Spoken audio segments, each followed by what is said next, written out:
नमस्कार, मैं हूँ राजीव रंजन। पश्चिम बंगाल में 213 सीटें जीतने वाली ममता बनर्जी नंदीग्राम में 1956 वोटों से कैसे हार गईं?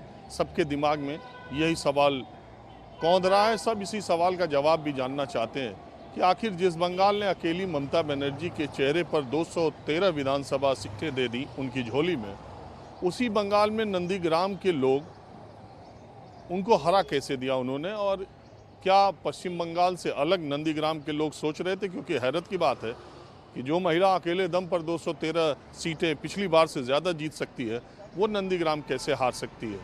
लेकिन दरअसल सवाल ये है, उनके हार के कारणों की अगर समीक्षा की जाए, आकलन किया जाए, उनके लोग भी जो आकलन कर रहे हैं, देर रात से ही तृणमूल कांग्रेस में कौन सीटें कैसी जीती गई इसका आकलन तो नहीं हो रहा है, लेकिन नंदीग्राम कैसे टीएमसी हार गई, दीदी हार गई, इसका आकलन, इसकी समीक्षा हो रही है।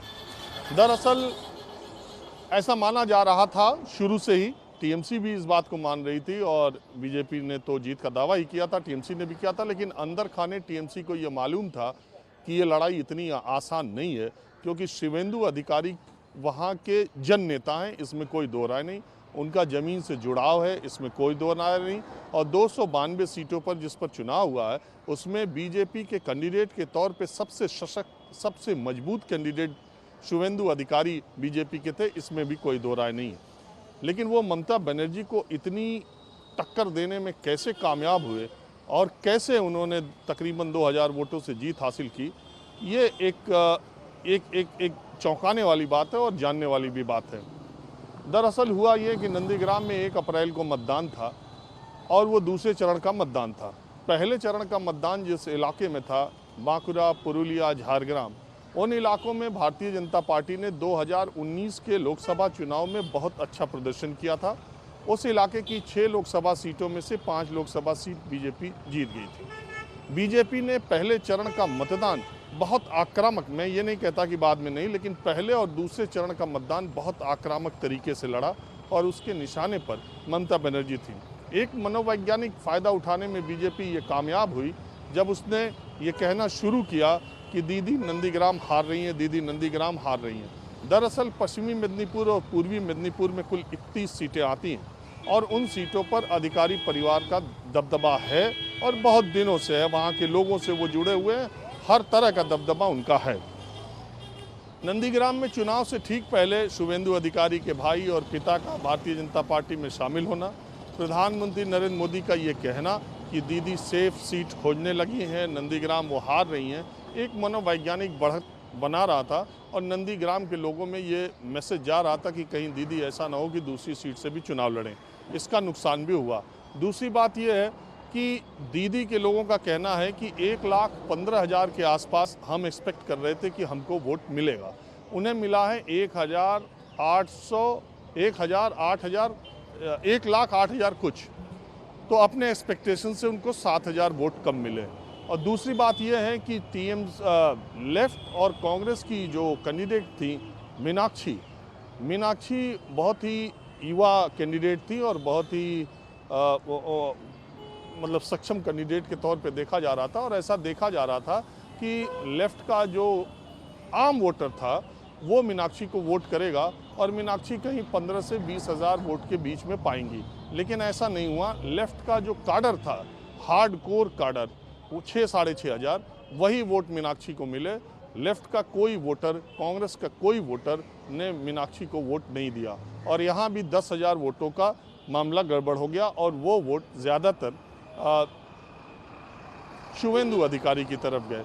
दूसरी बात यह है कि बहुत हद तक नंदीग्राम में पोलराइजेशन हुआ, जिसका नुकसान ममता बनर्जी। और सबसे इम्पॉर्टेंट बात यह भी है कि कोई भी किसी भी लड़ाई में अगर फाइट इतनी टफ हो, जहां हार जीत का मुकाबला 100, 200, 500, 1000, 2000 सीट से हो, जहां पर 2,30,000 के आसपास वोट पड़े हों, तो आकलन लगा पाने में चूक हो जाती है।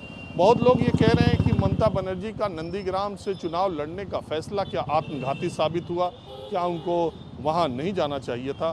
तो इसको दूसरे तरीके से टीएमसी के लोग मानते हैं कि ममता बनर्जी ने नंदीग्राम जाने का फैसला करके बीजेपी के सारे रिसोर्सेस को, बीजेपी की पूरी ताकत को, पहले 2 चरणों में बीजेपी ने सबसे ज़्यादा फोकस नंदीग्राम पर किया और उसकी वजह से चलो ममता बनर्जी नंदीग्राम 2000 वोटों से भले हार जाए, लेकिन पश्चिमी मेदिनीपुर और पूर्वी मेदिनीपुर की ज़्यादातर सीटें ममता बनर्जी ने जीत ली, जो कि भारतीय जनता पार्टी अधिकारी परिवार की वजह से और अपने प्रभाव की वजह से ये मान रही थी कि ज़्यादातर सीटें इन जिलों की उसके पास आएगी।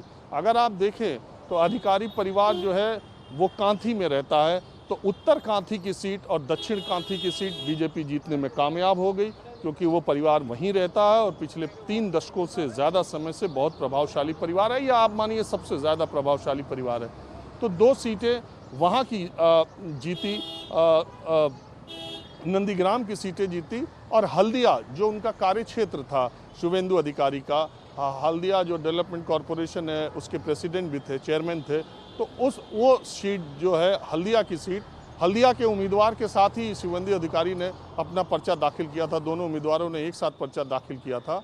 तो एक हल्दिया की सीट, एक नंदीग्राम की सीट और एक कांथी, उत्तर और दक्षिण जहाँ पर कांथी में रहता है शुवेंदु अधिकारी का परिवार, वो दोनों सीटें सिर्फ बीजेपी के खाते में आई। अगर आप देखें तो पूर्वी और पश्चिमी मेदिनीपुर की, इसके अलावा खड़गपुर एक सीट है जो कि बीजेपी के खाते में आई, नहीं तो सारी की सारी सीटें टीएमसी ने जीत ली।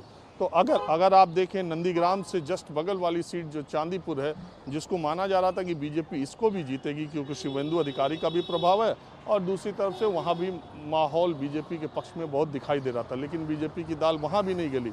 नंदीग्राम के बगल वाली सीट भी टीएमसी ने जीत ली। अब सवाल यह है कि जब सब तरफ जीत रही थी तो फिर ममता बनर्जी नंदीग्राम में क्यों हार गई। एक वजह यह भी है कि जो टीएमसी का जो स्थानीय नेतृत्व था वो कहीं न कहीं भावनात्मक तौर पे, जैसे आप उत्तर कृष्णा नगर का देखें, मुकुल राय जहाँ से चुनाव लड़े थे, वो पूरा का पूरा टीएमसी का संगठन भले पार्टी में जो बना रह भी गया था, लेकिन उसने मुकुल राय का कहीं विरोध नहीं किया, उल्टे अंदर ही अंदर समर्थन भी किया, क्योंकि मुकुल राय से उनका एक आत्मिक लगाव पिछले 2 दशकों से था। ठीक इसी तरह शुवेंदु अधिकारी पिछले 15 वर्षों से नंदीग्राम के टीएमसी के हर कार्यकर्ता से जुड़े हुए थे। तो कुछ कार्यकर्ता, मैं ये कहने में अब चूंकि नतीजा आ गया है तो गुरेज नहीं करूंगा कि ज़्यादातर जो हिंदू कार्यकर्ता टीएमसी के थे, अगर वो टीएमसी में बने भी रह गए तो उनका एक आत्मिक लगाव, उनका एक भावनात्मक जुड़ाव शुवेंदु अधिकारी से था, और इसका फ़ायदा शुवेंदु अधिकारी को मिला है। और जिस तरीके से, और इस बात में पूरा क्रेडिट शुवेंदु अधिकारी को दिया जाना चाहिए कि एक जन नेता के तौर पर ज़मीनी जुड़ाव के स्तर पर उन्होंने ऐसा कनेक्ट बना रखा था जिससे ममता बनर्जी जैसी नेता को पश्चिम बंगाल में हरा पाना एक बहुत बड़ी बात है। और 213 सीटें जीतने के बाद भी ममता बनर्जी का जो स्वाद है जीत का, वो कसैला तो हो ही गया। अब इतिहास में शुवेंदु अधिकारी ने अपना नाम तो दर्ज करा ही लिया कि जब ममता बनर्जी की पूरी प्रचंड लहर चल रही थी, उस लहर में भी सिटिंग चीफ मिनिस्टर को, उस जीत के नेता को, इतनी भारी जीत एक आदमी के चेहरे पर, माथे पर जो बांधी जा सकती थी, उसी आदमी को शुवेंदु अधिकारी ने हराया था। तो इतिहास में सिटिंग चीफ मिनिस्टर को बगावत करके, 3 महीना पहले पार्टी से बगावत करके उस अपने ही नेता को हराने का कीर्तिमान शुवेंदु अधिकारी ने बनाया, और इस जीत का सेहरा उनके माथे पर बांधा जाना चाहिए, चाहे जिस भी तरीके से हुई हो। पहली बात तो ये है कि इतनी मजबूत लड़ाई लगातार वो सुबह से मतगणना शुरू होने से लेके अंत तक लड़ते रहे। ऐसा कभी नहीं हुआ कि ममता बनर्जी उनसे 10,000 वोट से कभी आगे हुई हो, 15,000 वोट से आगे हुई हो। जब हुए तो शुवेंदु अधिकारी आगे रहे। ममता बनर्जी जब भी आगे हुई तो कुछ 100 वोटों से, कुछ 1500 वोटों से, 1200 वोटों से, लेकिन कई बार ऐसा हुआ कि शुवेंदु अधिकारी 12,000, 14,000 की लीड पर थे, तो वो लीड जो वो बनाए रखे थे, वो मार्जिन बाद में कम भले हुआ, लेकिन लड़ाई में शुवेंदु अधिकारी लगातार बने हुए थे। और बीजेपी ने, मैं कहूँगा कि बीजेपी ने भी पूरा साधन, पूरे रिसोर्सेज, पूरी अपनी ताकत नंदीग्राम में झोंक रखी थी। एक केंद्रीय मंत्री ने कम से कम 12-15 दिनों तक वहाँ डेरा डाल रखा था, और मिथुन चक्रवर्ती से लेके, अमित शाह से लेके, जेपी नड्डा से लेके, और सारे लोग वहाँ पर लगे हुए थे। शुवेंदु अधिकारी खुद लगे हुए थे। और ये सब लड़ाई में कहीं ना कहीं पहले 2 चरणों में, बाकी जगह हुआ हो चाहे ना हुआ हो, नंदीग्राम में ध्रुवीकरण भी बहुत तेज़ी से हुआ। ऐसा लगता है कि ममता बनर्जी को मुस्लिम वोटों के बाद 40% महिलाओं के वोट मिले, जो बाकी सीटों पर उनको काफ़ी संख्या में मिले। खुद अपने ही ममता बनर्जी अपनी सीट पर महिलाओं का वो विश्वास हासिल नहीं कर पाई, नहीं तो उनकी जीत तो होती ही, अंतर भी बड़ा होता। अभी तक जो समीक्षा हार की हो रही है या टीएमसी के लोग जिन जिन कारणों को बता रहे हैं जिसकी वजह से ममता बनर्जी की ये हार संभव हुई है, उसमें पहला कारण यही है कि वो ये मान के चल रहे थे कि दीदी कम से कम 1,15,000 वोट पाएंगी। उसमें 7,000 वोट, करीब 6200 वोट कम पड़ गए।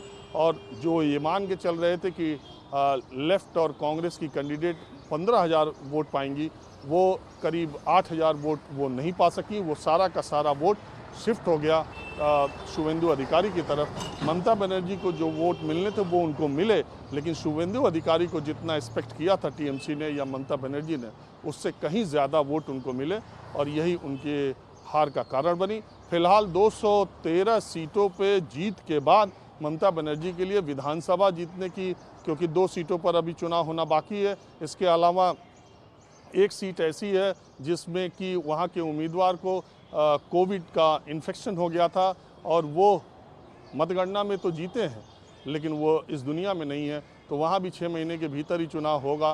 तो और वो जीते हैं, टीएमसी के कैंडिडेट वहाँ से जीते हैं, तो ममता बनर्जी किसी एक सीट से चुनाव लड़ेंगी, वो विधानसभा में आ जाएंगी, वो एक दूसरी बात है। लेकिन अपनी सीटिंग अपनी जहाँ से वो चुनाव लड़ी थी वो हार गई। इतने भयंकर मैं कहूँगा जीत के बावजूद अपना नंदीग्राम वो नहीं बचा पाई। वही नंदीग्राम जो उनको मुख्यमंत्री के कुर्सी तक ले गया, उसी नंदीग्राम ने उनको मुख्यमंत्री रहते हुए हरा दिया वहाँ के लोगों का। हालांकि ममता बनर्जी ने ये कहा है कि वहाँ पर बहुत सारी गड़बड़ियाँ हुई हैं, ज़रूरत पड़ी तो वो कोर्ट जाएंगी, लेकिन फ़िलहाल इलेक्शन कमीशन की वेबसाइट यही कहती है, इलेक्शन कमीशन ने यही तय किया है कि 1956 वोटों से दीदी हार गई है। और इस हार का मंथन टीएमसी बहुत दिनों तक करेगी। लेकिन ये भी तय है कि एक तरफ ममता बनर्जी जब चीफ मिनिस्टर की कुर्सी पर बैठेंगी तो विधानसभा के भीतर बार बार शुवेंदु अधिकारी का चेहरा उनको अपनी हार नंदीग्राम की याद भी दिलाता रहेगा। फिलहाल के लिए बस इतना ही। नमस्कार।